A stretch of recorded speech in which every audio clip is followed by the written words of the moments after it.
Lancé en 2007 et restylé en 2012, l'Audi A4 B8 a connu une carrière plutôt longue et prolifique. Il était donc temps pour le constructeur de renouveler le fer de lance de son catalogue. C'est chose faite à Francfort où est dévoilée la nouvelle génération de l'Audi A4. Comme toujours à Ingolstadt, l'objectif lors d'un renouvellement est de moderniser sans provoquer de rupture avec le modèle précédent. Les codes de l'A4 sont bien présents tout en adoptant les derniers gimmicks de la marque, notamment développés pour les TT et R8. Les nervures sont ainsi plus prononcées sur le capot et la ceinture de caisse, les angles plus marqués et les optiques plus acérées.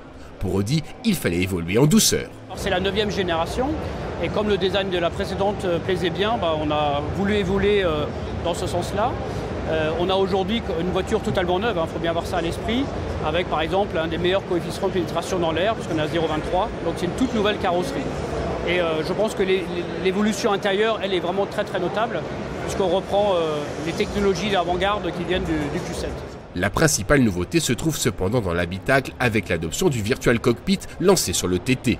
L'instrumentation est donc remplacée par un écran pouvant afficher les compteurs, certes, mais également le GPS ou des informations de l'ordinateur de bord. La technologie est très présente avec conduite prédictive et régulateur adaptatif. Dans l'ensemble, l'A4 semble avoir progressé en matière de qualité perçue et d'ambiance à défaut d'offrir une meilleure habitabilité.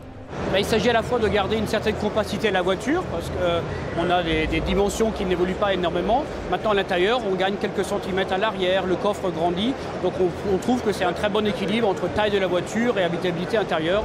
Mécaniquement, la nouvelle Audi A4 pourra s'équiper de motorisations allant de 150 à 252 chevaux en essence et de 150 à 272 chevaux en diesel. Des puissances plus que convenables, d'autant que la berline perd jusqu'à 120 kg sur la balance.